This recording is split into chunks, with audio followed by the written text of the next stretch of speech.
Hey, what's up? This is Ricardo at Parts People, and in this video, we'll outline the steps for completing a part replacement on your Dell PC. Visit our website and use this coupon for a 5% off discount.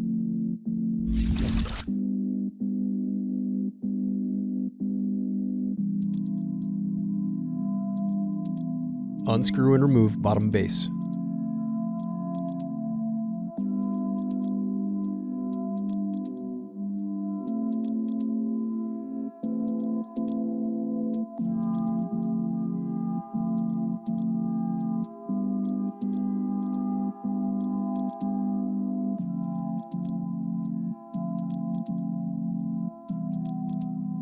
Now unscrew and disconnect battery.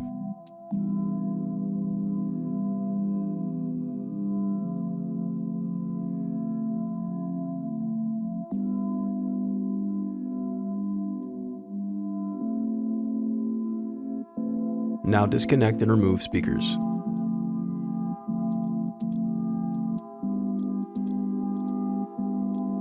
Thanks for watching. Don't forget to like and subscribe if you enjoyed this video. And if you need more, check out this playlist to watch other tutorials for your laptop. You can also click here to find parts for your laptop at partspeople.com.